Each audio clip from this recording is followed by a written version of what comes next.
Vamos lá. A gente começa aqui já mais um vídeo falando sobre Fluminense na Libertadores. Não, esse ano não tem Libertadores. Desde 2020 jogando direto, né? 21, 22, 23, 24. Desse ano não tem, então a gente volta para aquele cenário. Tanto de jogar a primeira e segunda fase de Copa do Brasil, que a gente já tirou a Águia de Marabá e Caxias, tanto de jogar a Sul-Americana. Deixa o like aqui embaixo, se inscreve aqui no canal. Eu sou Gabriel Amaral, sou jornalista, sou tricolor. Falo de Fluminense aqui todo dia, trago aquele conteúdo também para você poder acompanhar bastante o Fluminense, beleza? Vamos lá, cara. Vou botar aqui, vou começar falando de Copa do Brasil, tá? E vou colocar aqui os potes da terceira fase. Estão definidos os possíveis adversários. Nesse vídeo aqui, inclusive, a gente vai falar sobre datas, como isso vai influenciar. Tem clássico do Brasileirão que vai ser afetado por essas datas. Você entender tudo certinho. Na Copa do Brasil é o seguinte: terceira fase tá todo mundo aí já. Então, neste momento, são 32 times, 16 em um pote, 16 no outro. Como que dividiram esses potes? Dividiram da seguinte maneira: ranking. Então, pelo ranking da CBF, os 16 melhores classificados estão no pote 1 e só podem enfrentar equipes do pote 2. Todos os times do pote 1 estão na Série A do Campeonato Brasileiro. Isso não é muito comum de se acontecer. Tivemos não muitas zebras na Copa do Brasil até agora, né? A gente viu o Ceará quase caindo, né? Acabou não caindo e ficando ali no pote 2, mas quase caiu pro Confiança. O Grêmio foi decidir nos pênaltis 2 vezes, né? Passou as 2 vezes nos pênaltis, bem como o Red Bull Bragantino também, mas a gente teve zebras. América Mineiro, Coritiba, times da Série B que foram eliminados, além do Vitória também, time da Série A, que também foi eliminado na segunda fase, perdeu pro Náutico. Então, como que funciona aí? O Fluminense está no pote 1, é um dos melhores ranqueados do Brasil, vai enfrentar uma dessas equipes do pote 2, que são qualquer uma delas, não tem nenhuma restrição, tá ok? Peço perdão, minha voz agora deu uma falhada. Não tem nenhuma restrição e a ordem que está aqui no pote 2 é uma ordem que dá pra gente até levar como uma ordem de dificuldade histórica, mais ou menos, porque é a ordem justamente do ranking da CBF, tá? Então o Fluminense pode ser sorteado para enfrentar o Ceará, que para mim é disparado o pior adversário para se enfrentar aí, porque esse jogo só vai ser lá na frente. Vou mostrar aqui para vocês, ó, na minha tabelitia aqui de jogos, né? Vocês estão vendo aí a data e estão vendo os possíveis jogos. Esses jogos só vão ser, ó, a ida lá no dia 30 de abril e a volta no dia 21 de maio. Então a gente já tá falando de, basicamente, os times já remodelados quase que 3 meses pra frente. 30 de abril não, 2 meses pra frente, né?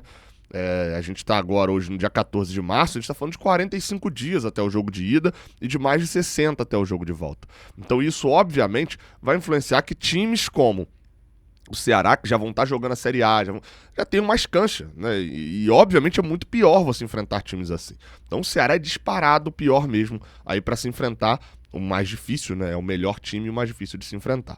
Ainda pode ser também o Criciúma, também muito chato, estava na Série A, tá na Série B esse ano. CRB de Alagoas, Vila Nova de Goiânia, Operário de Ponta Grossa no Paraná, esse time que também vem fazendo maldades aí na Copa do Brasil. O Brusque, de Santa Catarina, Novo Horizontino, também está na Série B de São Paulo. Paysandu, aí seria voltar ao Pará, né? Para enfrentar a equipe do Paysandu, aí talvez no Mangueirão já com um pouco mais de gente. O CSA de Alagoas também. O Náutico, que eliminou o Vitória, tá na Série C, o Náutico lá de Pernambuco. O Botafogo da Paraíba. A Aparecidense, ou Aparecidense, agora eu não sei, de Goiás. Retrô de Pernambuco. Maringá do Paraná. O Maracanã do Ceará e o Capital do Distrito Federal. Obviamente esse ranking ele nunca é exato porque os jogos são lá pra frente. Mas desses possíveis adversários, tem aquele contexto. Quanto mais pra baixo aqui dessa listinha a gente pegar, no geral acaba sendo um pouco melhor. Em relação à temporada, a gente não sabe se o jogo de ida é fora ou em casa, mas vale dizer, vai ser meio chato de poupar o time nesses jogos aqui. Isso porque tem uma Sul-Americana uma semana antes, no final de semana tem clássico contra o Botafogo e vai ter jogo da Copa do Brasil. Pegar um adversário muito fraco possibilita, de repente, no jogo de ida, a gente poder poupar o time, segurar, porque vai ser, ó, papá. Domingo, quarta, domingo, quarta, domingo, quarta. E esse jogo, se ele for no Rio de Janeiro, pode amenizar um pouquinho as coisas, pra gente, de repente, não poupar na ida, golear, tentar meter uma goleada num time que seja um pouco mais fraco, jogando, porque a gente já vai ter jogado, ó, Contra o Botafogo no Rio, seria um jogo da Copa do Brasil no Rio, e contra o Sport de novo no Rio. E aí, quem sabe, no jogo de volta, que é no meio aqui também, de um jogo lá em Caxias do Sul contra o Juventude, aí volta pra jogar na quarta, né? Possivelmente em algum outro lugar do Brasil, talvez mandar uma equipe já mais alternativa, já tendo garantida a classificação. Já vai ser bem mais perto do Mundial também, né? Então, enfim, na Copa do Brasil a situação é essa. Agora falando de Copa Sul-Americana, essa daí a situação já muda um pouquinho. Isso porque os últimos times foram classificados agora com a queda da Libertadores. Então o Boston River foi eliminado pelo Bahia, perdeu de 1-0 a volta, empatou 0-0 a ida, o Boston River do Uruguai. O Deportes Iquique foi eliminado também, os chilenos, né, foram eliminados pelo Alianza Lima, perderam a ida e empataram a volta. O Melgar também perdeu em casa, perdeu fora para o Cerro Porteño, o Melgar lá de Arequipa, no Peru. E o Corinthians, que foi eliminado também pelo Barcelona de Guayaquil, perdeu fora de casa por 3-0, ganhou em casa só de 2, tá eliminado. Regulamento da Sul-Americana, esse é bem simples, tá? Não parece complicado, mas não. O Fluminense é o segundo melhor time ranqueado no ranking da Conmebol. Os times estão divididos de acordo com o ranking da Conmebol, exceto os 4 últimos aqui do pote 4, que são os que vieram da pré-Libertadores e obrigatoriamente ficam lá no último pote. Então é isso mesmo, tá? O Vasco está atrás do Caracas, do Palestino, do Guarani, do Paraguai, atrás desses times todos no ranking da Conmebol. Sabe o acesso negado do Corinthians lá que virou meme? Tem time aqui do Rio também que é digital, demora a validar na Conmebol, tá? Mas vamos lá. Fluminense tá ali no pote 1 e a regra é muito simples. Vai sortear em qual grupo o Fluminense vai ficar, um dos 8 grupos, e depois vai sortear um time do pote 2, um time do pote 3, um time do pote 4 pro grupo do Fluminense. Ah, Gabriel, então pode dar Fluminense e Vasco? Não, a única regra é essa. Não pode ter time do mesmo país no mesmo grupo. Gabriel, mas o Corinthians veio da pré-Libertadores, então pode, né? Não, não pode. Na Libertadores isso pode acontecer, na Sul-Americana não. E a explicação é até bem simples. Na Libertadores pode ter em algum momento 9 times do mesmo país. E aí obrigatoriamente você vai ter que ter um grupo, são 8 grupos, um grupo com 2 times do mesmo país. Na Sul-Americana o máximo são 8 times do mesmo país. Não tem como um país ter mais de 8. Então é um time por grupo sem ter times do mesmo país. Então o Fluminense no pote 2 não pega o Vasco, no pote 4 não pega nem Vitória e nem Corinthians, ok?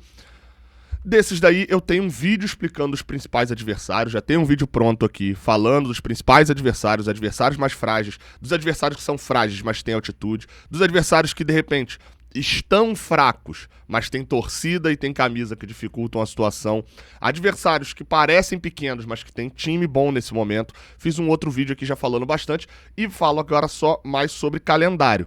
O Fluminense vai estrear no Campeonato Brasileiro no dia 29 contra o Fortaleza. Logo depois tem um jogo fora contra o pote 3 da Sul-Americana. O pote 3, para você se lembrar, pode ser um jogo perto, entre aspas, pro Fluminense, como o Esportivo Luquenho, que é em Assunção, uma viagem aí de 2h30, 3 horas aqui do Rio de Janeiro, mas também o Fluminense pode acabar pegando um Once Caldas da Colômbia, pode acabar pegando um Nacional de Potosí da Bolívia, um Cienciano, tá? Também, que é do Peru. Tô pensando, um Puerto Cabello lá da Venezuela, que é chatíssimo também no sentido de viagem, e que principalmente o venezuelano aqui, o Puerto Cabello, pode acabar sendo uma viagem casada. O Fluminense ir pra Fortaleza e de Fortaleza ir direto pra Venezuela. É muito mais perto de Fortaleza pra tá invertido pra vocês, né? Fortaleza pra Venezuela do que do Rio, Fortaleza, Rio, Venezuela. Rio, Venezuela é uma viagem longuíssima.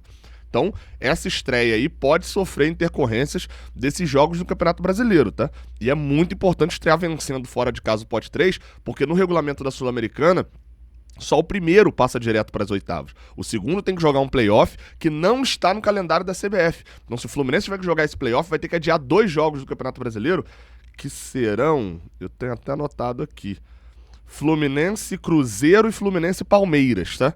Se o Fluminense for jogar esse playoff, passar em segundo na Sul-Americana, esses 2 jogos serão adiados. E o Fluminense terá simplesmente um playoff da Sul-Americana com um Fla-Flu no meio.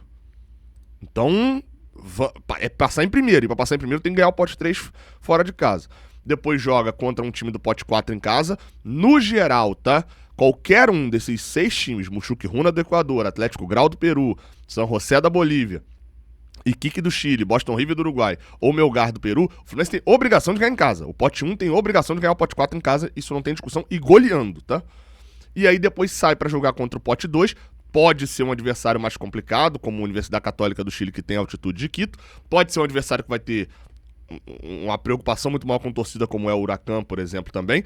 Ou pode ser um adversário um pouco mais frágil, como é a União Espanhola do Chile, ou até mesmo como é o Guarani do Paraguai e o Palestino, que são frágeis de mando de campo, mas o Palestino tem tido um bom time, tem montado regularmente um bom time. Então fora de casa seria um joguinho mais chato, mas o Fluminense tem plenas condições de ir bem. Esse jogo é aquele que eu citei em relação à Copa do Brasil. A gente pega o Vitória em casa, joga esse fora, volta pro Rio de Janeiro para enfrentar o Botafogo, depois tem o jogo da Copa do Brasil. A quarta rodada, que é talvez uma das piores viagens, né? Você não tem uma viagem tranquilaça aqui, talvez a viagem do Boston River para jogar no Uruguai seja a única tranquila.